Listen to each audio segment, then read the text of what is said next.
Welcome everyone to a best of 3, so let's get that scoreboard up here.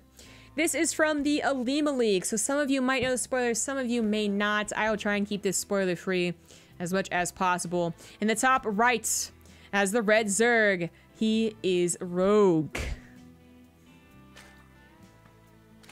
In the bottom left, as the yellow Protoss, he is Cypher. And he's been making a few waves, you know? If you're watching this on YouTube, then you have watched my previous cast of this guy. One of the reasons that had my eye on this replay. He did a pretty epic base trade with Alive. Ultimately ended up losing, unfortunately for him, and not having the greatest second game. So he definitely still has, did I say TVT? Obviously it was PPT. But he obviously has some skill and is working his way up there. You know, he needs to work on it, but it's always great to see an upcoming Korean, because while we have our youngsters of the foreigner scenes, we are lacking them a little bit in the Korean scene. Kind of like the one person I could think of who's doing very well is Time, and he's not actually Korean, right? So, love to see the new guys, new faces. Now, a lot of Protoss, weirdly enough, of the new Korean faces, and Cypher is just simply one of them. But he faces Rogue. I mean, Rogue is Rogue, right? Like, this isn't some, like, knockoff Rogue, okay? This is the Rogue. He plays in the Alima League occasionally. Plays on a lot of tough cups, actually. This is where I first found Rogue as the next guy to watch. A year ago, almost exactly at this point, maybe a little bit more than a year, when he started playing the Ballistics Brawls. You're like, damn, this guy's pretty good. And then he did well in GSL, and then he did well in the IEM, like so on and so forth. It's this Rogue. Alright, so he's pretty damn good. And Cypher has to go up against him in the first round. That just usually doesn't instill much confidence. And Rogue's also a cheesy player too. So it's like, you know, some people get into the first round of a tournament and they're like, oh, okay, I'll probably lose the Polt. It might even be embarrassing, but at least I'll have a good, like, 12 minutes to try and show my stuff. Maybe I can, like, predict what he's gonna do and just have a stronger game than usual. Oh, not with Rogue. Rogue's weird, Rogue's cheesy, Rogue won't care what skill level you are. He will do whatever he wants to you, and oftentimes it'll work. So that's a tough feat to go up against, first and foremost. Cypher's gonna go for basic builds. Stargate gets you good scouting, gets you good some good harassment sometimes, and also a strong defensive structure if you can scout fast enough with it. If you scout like a Baneling bus is on the way, for instance, make another Oracle, make 2 more Oracles, make a shield battery. They will drastically help you out, but it needs a scout first. And while Rogue went for a 3rd base, that doesn't mean he's gonna macro up. That's exactly what's happening here. We have 6 Lings. Are we gonna have any more? Is he gonna go for a Ling bust? And is Cypher gonna be able to see that? The 6 Lings it's got to be for the Adept first and foremost, but then is he gonna hide any Lings further? No, okay, he's not. Drones it is. So just the Lings help deal with an Adept that isn't really looking for very much anyways. I actually have a Void Ray being pumped out to help kill the Overlord. Void Ray is usually a I want to kill Overlords, but I also am a little paranoid of what you're doing unit. It's so expensive that it usually is worse than just simply getting a Phoenix. 1 Phoenix, and a Phoenix can even help lift a Queen and let the Oracle do more damage. So it's usually not common to see a Void Ray opener. But it will definitely kill Overlords fast, so you would. Wall's finally coming down. Simple stuff here. Gas is both taken. This is something that Rogue can no longer confirm, however, which can sometimes be where Protoss get some tricky builds in. Stargate, not usually what lends itself to tricky 2-base attacks. That's definitely more of the Robo or Twilight Council opener, but they do exist. I just don't think they, well, they're a little bit weaker because you open up the Stargate. Obviously, one of the more famous, popular follow-ups on 2-base from a Stargate opener is a Charge It All In, where you fake the 2 gases. That's not what Cypher's doing. Cypher is actually mining from them. He's gonna go up to Archons for an Archon drop. Templar Archives, assume. And continue on this game with a macro focus. Rogue finally going for his lair. Perfectly reasonable time. Around 4 minutes, basically, guys.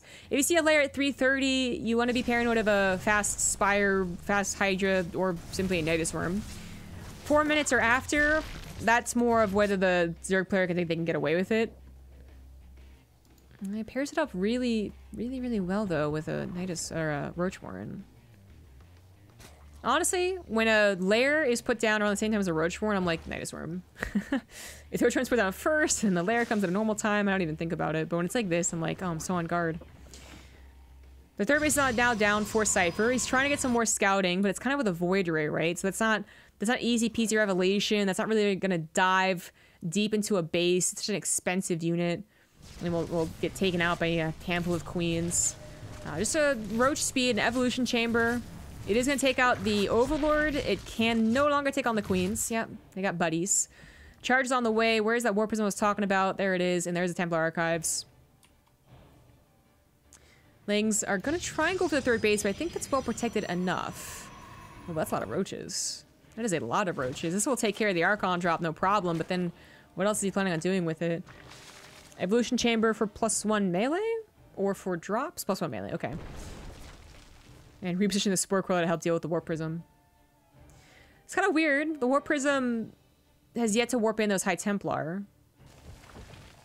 And this isn't just a problem of Rogue sticking on it like glue with his Lings. It's actually he warped in Zealots over here. So it's less about the Archon drop and just faster into charge, storm, and actual units. Which I guess I don't mind. I mean, you watch some Archon drops just do nothing. They don't die, but they don't do anything. So is it really such a bad idea to just go for the army and not worry about, you know, trying to deal damage? Like, I don't know. I think in this game, considering that Rogue isn't trying to macro up anyways, he's just getting a ton of roaches. It's probably better he didn't even bother trying with the Archon drop.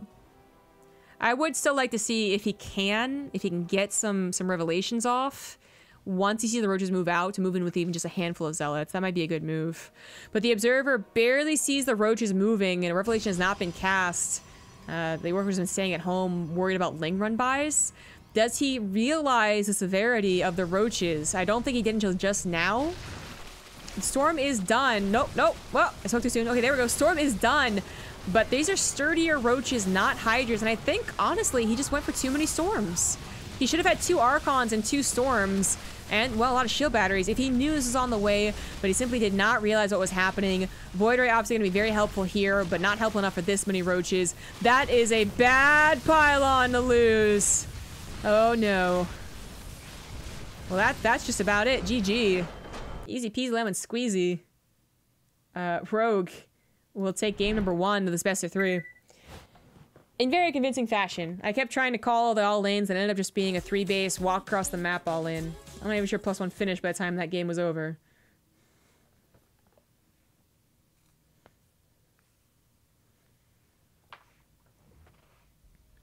Toastus, where are you? Well, not with Tasteless, I can tell you that much. That needed a Tasteless backup. I have to constantly restart StarCraft because of the patch. The patch just fixed co-op. It's so dumb. Why does it break replays?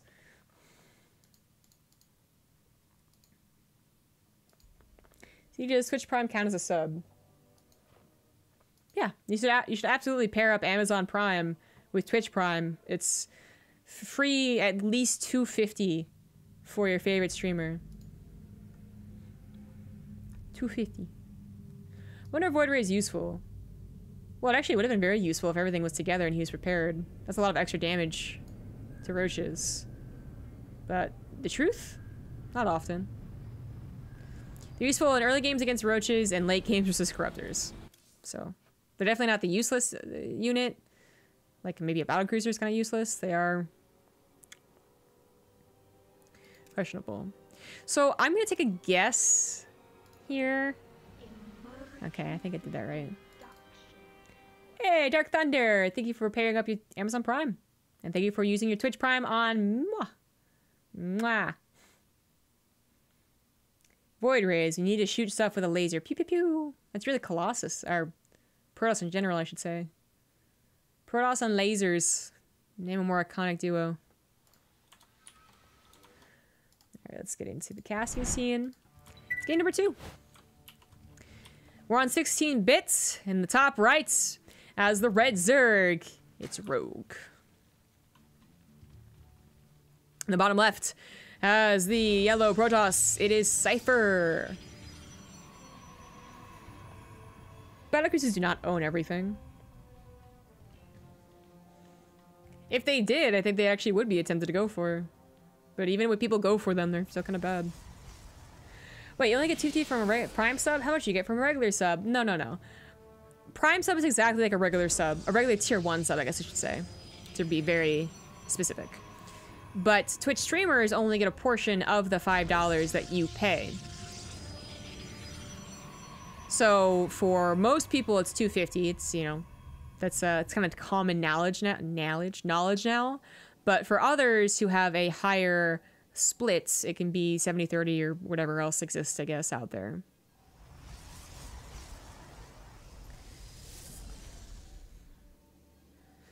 So it's nothing you can do. It's just if the, you know, person's on a team or is hookups on Twitch and all that stuff. I think also once they reach a certain just size of crowd, they also get it. But I'm really not 100% certain on this, guys. But it's still much appreciated, of course. What are we watching? We're watching the Illuma League replays. Cypher versus Rogue, and Rogue is, oh my bad, Rogue is up 1.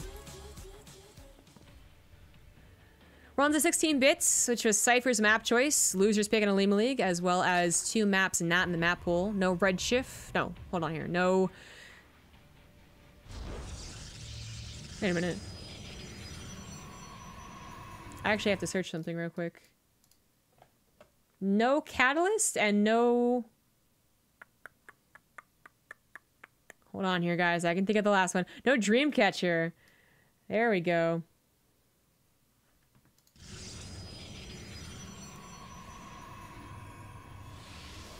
Well, this could be, interesting. All right, so 16-bit. Easy 3 bases, for the most part. In this matchup, I'd say it's easy 3 bases. Zergs typically take the outer bases first, and they might not even ever take this base. You'll see some Zergs just never. It goes to 6 bases. Nope, not this one. Nope, they don't want it. As long as they send an overload over here at some point, then that's a fine. But a Bailey Nest is on the way. Oh geez. Oh no. Oh geez. I was kind of questioning a Ling bust last game off of 3 bases, but this is another reason why Zergs can take this base and feel very good about it. It's normal to take in a macro game. You get the Q spread out there, you get the, you know, the defensive units out in the front immediately, but it also kind of hides the fact that you're going for a 2 base all in, because the Adept is unlikely to get far enough back into the main to see what they're building, or far back enough to see if there's a hatchery building. So it's a lot of good reasons for Rogue to do what he does on this map. Cypher's going to try his best to get back to the Baneling Nest, and it is, you know, it's getting close, but he's actually being pushed farther away. So now what he's checking for is how many Lings are there. I feel like this is a lot of Lings. This is a suspicious amount of Lings. But does Adept actually see every single one of them? Speed finishes up at a normal time, but if he saw those Lings, then I feel like he'd be making more shield batteries and more pylons, and he would just simply wall this off if he knew. I'm not liking the looks of this for Cypher. No, I am not. Shield battery is really going to help out, though. So if I think about a shield battery, is that if it's already done, Banelings take a comical amount. Like, it's... I don't know how much it is to kill a Adept, but, like, 6 is usually a good amount. He's going to come in with 6 initially, but he's got 2 more. They're actually taken up by a Void Ray, only down to 7 now. Shield battery... Oh, the Banelings actually exploded in a good enough time. If it's awkward enough, if they actually stagger in, then the Adept will, like, live up until, I don't know how many Banelings, like 10 or 11. But that didn't happen, and now a lot of probes are going down, but an Oracle pops out, and keep in mind, Rogue sacrificed a lot to do this. He's down 11 workers despite getting into the mineral lines. The wall off is back up because he killed an Adept. He didn't kill the actual wall. And Rogue, despite what was kind of a surprise, maybe wasn't a surprise enough.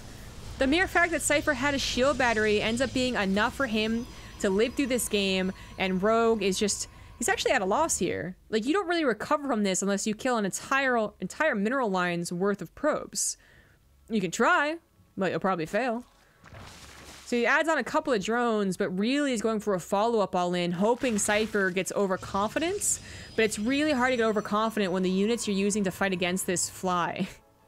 There's no losing them. Now, there is sending them across the map to deal damage, and in a way that's like losing them, but they should always be available to take out whatever Lings end up flooding through, because the Banelings don't really get to the mineral line so much. Sometimes they do, but really they're there to crack the wall. It's the Ling flood after that complicates matters. Well, Oracles are great at cleaning up Lings. They're also still very good at cleaning up Banelings too when they catch them. So Rogue's in an even more awkward position because while he kind of droned, he also kind of went back into Lings, and he's back to full droning, but he's not having a third base, so his larva's going to become an issue as the game goes on. So many things are an issue here, and he still has to take care of what was a 3 oracles. I mean, that's a lot. That doesn't quite kill a spore crawler when it's helped by a queen. Not without, I think, a loss of 1 or 2 of the oracles, but it gets close.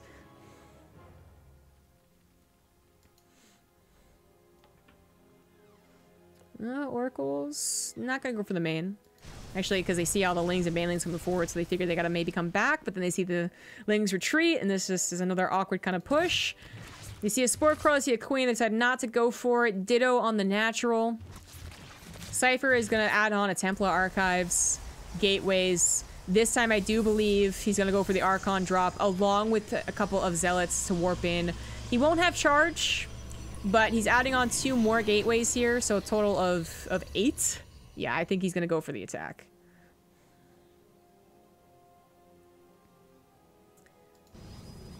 Being safe, very safe. Warping on his side of the map. Make sure those Archons are not found out. He knows the Lings are somewhere out there. Rogue is going to go for +1 melee, which is not a bad idea. His game so far has been revolving around Lings. It's going to take, how long? Minute and a half now? To actually complete. And this push is hitting in 30 seconds. It's gotta walk across the map, but it'll hit soon. Alright, okay. Gonna add on another Archon. I mean, really, he still has to be worried about banelings being too effective against especially chargeless. Well, it's kind of weird, isn't it? Charge is great, but it also makes the Zealots clump up on banelings. So it's like, is it great? But anyways, banelings are still a worry for him in terms of dealing with the Zealots, but they aren't a worry for the Archons. So that is the safest way to push into Rogue right now, is just make a lot of Archons. Takes him a few seconds longer. Ling does see this on the way, but +1 still not going to be done. Lots of Spinecos on the way. Rogue is desperate. He's been desperate. This game is one that I figure he would have tapped out of after his second attack didn't work, but nope. We're actually going to see the explosive ends. Oh, charge did finish. My bad. But still. This is game. Oh, it's a lot of banelings. But they're going to collide into this set of Zealots. There are more Zealots on the way. They actually collide in awkwardly to a Zealot to the right side, so the new Zealots all live. Oracle's even helped out here a little bit. That one survives. GG. Cypher does take game number 2, putting us to a 1-1 tied series.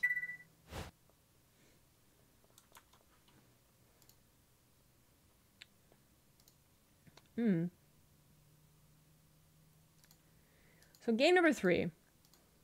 Now this is where things get a little bit awkward. So Catalyst isn't actually in the map pool, as I was talking about, but I think the next game is on Catalyst.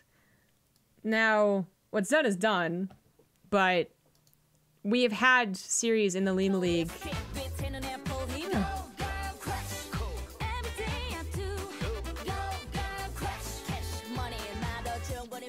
Thank you, Eligos, for the $11. Hi, you. Thank you. Thank you. As I was saying, we've had series in the Lima League where even after 2 games in, there's a pretty famous series with Scarlet and Kelazur, I believe it was. They had played 2 maps they weren't supposed to. The 2 maps they weren't supposed to. And we didn't catch it. They didn't catch it. Olivia wasn't adminning that specific best of 3 that was tied up. So in game number 3, it's like really like, you know, it's like, oh my god, it's tied up, it's super cool. And she comes in and she's like, they played in the wrong maps. Had to restart from 0. None of the games counted. But what's done is done, as I was saying. So yeah, I don't see any other game here with Rogue and Cypher. So that's awkward. Oh, it's awkward. No one tell Olivia. All right, getting into Catalyst. Game number 3. Who's gonna win this one? Everyone with a minds who's been watching StarCraft will say Rogue. Cypher is able to hold an all-in. That happens. But is Rogue really gonna try another all-in? If he does, it's possible Cypher holds. If Rogue plays a macro game, I feel like Cypher doesn't hold. I feel like Cypher dies. But we're about to find out. In the bottom right, oh, well, I could have, wow, I didn't even have to do that spiel, did I? In the bottom right, going for a early pull. He is Rogue. In the top left, as the yellow Protoss, it is Cypher.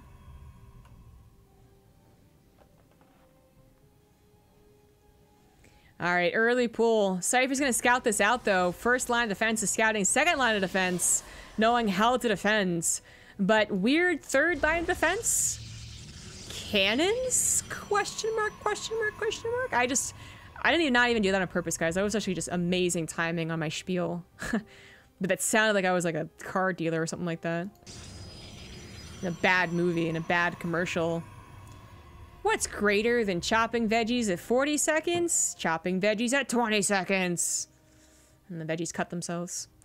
But anyways, it's gonna be a cannon rush. I really didn't expect this. This is great though, right? Because we saw earlier today casting Fear Dragon's game an early pull versus a cannon rush, but Fear Dragon, man, he walled off.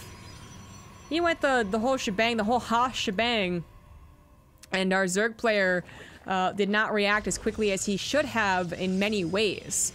Rogue is one of the best players in the world, so he should be reacting much better. On his way to a hatchery, sees that it's a cannon rush, but a cannon's already well protected by a gateway.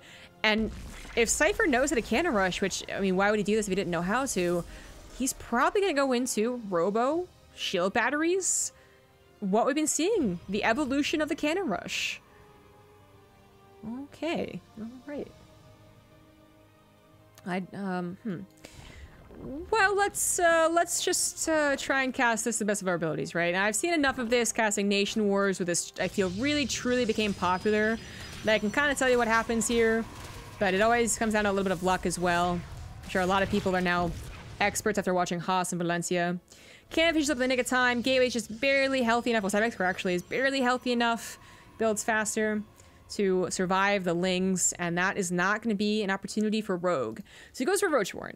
He has on the second gas, doesn't really need to get a lair so much as he needs to get Ravagers. Lair won't be helpful unless he plans on going for a Nidus Worm, which is a bit too easy to tell, to be honest, at this stage. So you usually just see, as I was saying, the Protoss go into the Robo, War Prism, and Wordles, all that jazz. So Rogue's going to want to try and get as many Ravagers as possible to break down the cannons. Unfortunately, Ravagers are quite expensive. You already need to build a Roach, then you need to build a Ravager. I think it's 50 gas. I keep thinking it's 25, and then I play Zerg, and I'm like, oh shit, it's 50. It's expensive. And there's also the time invested into that too, which isn't so much an issue here, as this is still a low econ game. It's not like people are placing down a billion Zealots and a billion Cannons, but it's all about the minerals. And one Ravager at a time cannot take on a cannon. You're gonna need at least 3 Ravager shots, if not 4, to actually take down the shields. I'm guessing here, actually, to be honest. 1, 2... Okay, it's actually 2, because, okay, the third one's gonna kill some of the health, too. My point of this was, if he can't do it continuously, then the shields will regenerate. But he's gonna have continuous Ravager, Corrosive Bile shots. Already takes down a cannon. This is actually looking so great for Cypher. I feel like more cannon rushing needed to happen. And he's not going for the Robo, he went for a Stargate. There's more than one way to cannon rush, right? Just because I assumed it was going to be the new and improved Robo extended cannon rush thing doesn't mean it had to be. Stargate's going to be something I haven't seen then. I don't know how to call this one. But I can tell you that a Void Ray does not get killed by Corrosive Biles. I can tell you that much. And a Void Ray might not do extra damage versus Ravagers. They're not armored. It does do damage freely. So I assume Rogue is not going to break this. I think it would be an absolutely no-break situation if there's a shield battery. Oh my god, he almost took his Corrosive Bile shots. He took a couple of them, actually. But as long as it lives, right? So, Rogue can't do anything about this, but because the cannon rush didn't hold up, he can expand, which is a bit different than most other cannon rushes nowadays.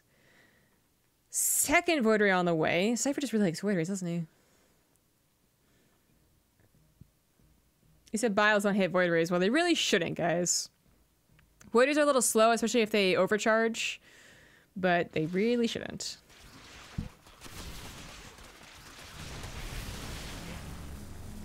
Oh, Whoa. Oh, this is kind of awkward. So early on in the game, to lose to Overlords is kind of a big deal.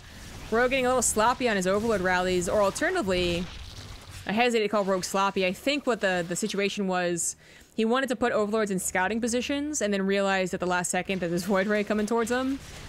Tried to pull him back, didn't work out, loses 2 Overlords, feels bad. Now there's 2 Void Rays, and that will take on a Queen. Does Rogue have any more Queens? He has 2 Queens, but 2 Void Rays kill 2 Queens, don't they? I feel like they do. They don't overcharge versus Queens. There's no reason to. People who do that just go for the fear effect, but if you do that, then they get really slow, and they can't chase him down. But 1 Queen goes down, the second one would have died as well. Overlord's now under fire. Overlords are armored, by the way, so if you wanted to overcharge, yeah, they go down real fast. Real fast. And there is a very, very big problem right now for Rogue. Supply blocked yet again. Having to use his minerals on Overlords yet again. 2 Void Rays going to regain their shields yet again. And only a couple of Queens to show for anti-air.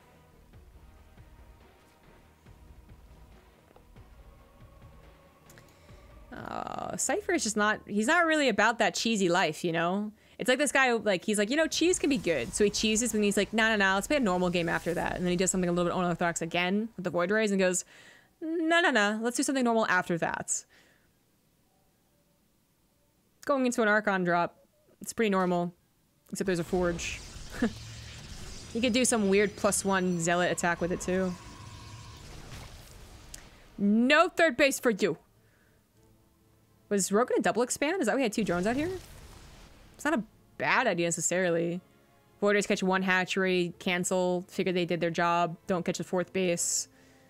But, well, that was denied. So Rogue is... Rogue is just simply messed up. He's trying his best to compensate, but he has just been messed up so much. Layer's only just started. I don't know if he's gonna go for Mutas or for Hydras. He's not on an evolution chamber, so I think he's gonna go for Hydras. But it's no longer about the anti-air. The Void Rays are still a threat, having 3 of them around. But it's actually, yeah, it's about the Twilight Council, which he did scout. So, yeah, I think he knows that it's not so much about the Void Rays, but you can't ignore them either. Now, 4 Queens take on 3 Void Rays here, especially if they have a Transfuse, which one of them does. Okay, they all live. And now they're going to be able to come in with the attack. 3rd base is on the way, so it's not going to be a super dedicated attack, but I still think one is going to happen. Archons and Zealots. He is going for +1 a bit faster than usual, I'm pretty sure. Just a added bonus to his opener, I suppose. And Rogue is not speeding his way to Hydras. He realizes the next threat is not more Void Rays. And while Hydras do have that high DPS, you need the buffer of Roaches first and foremost. And plus Roaches are cheaper. So, gonna try and just make enough Roaches to actually kill the attack. Just absolutely stomp on it. And then he can kind of have freedom. But even if he did all of the things I'm talking about, even if he did just like scare Cypher so much that Cypher just was like, okay, fuck it, go home. Even if he did that, he's still only on 2 bases. He could double expand, he could drone as much as he can, but he's still on 2 bases for a solid 2 more minutes against a Protoss who is on 3. This is kind of a unnecessary but clever move. I mean, why not? Observer, Void Rays, no Hydras, barely any Queens. Well, actually there's a lot of Queens now, but once the creep thread's gone, they'll be very slow, won't they? We have to creep, yeah. Catching a couple of the Lings that are scouting around here is not a bad move either. And Cypher is not committing to any attack. Despite having charge, I think he's reading the situation quite well. He's like, okay, if I did this, I'd just be a waste of minerals. Let's just macro. I know he doesn't have a 3rd base. Catalyst is not a very large map. If he did have a 4th base over here, his hidden 3rd, still be hard to get drones over there. Laser beams. Cancel, kill. Cannot take on that many Queens. Wants into the cancel, but won't get it. Roaches, whoa. Maybe recall the Void Rays? No, never mind, he's fine. They catch the Immortals, which is fantastic. No, they catch 1 Immortal, which is not so fantastic. And they still, a lot of them die to the charge lot. Charge is gonna, every time it goes off of cooldown, so many Roaches can die here. But Cypher's not gonna overextend. He's got Void Rays coming up anyways.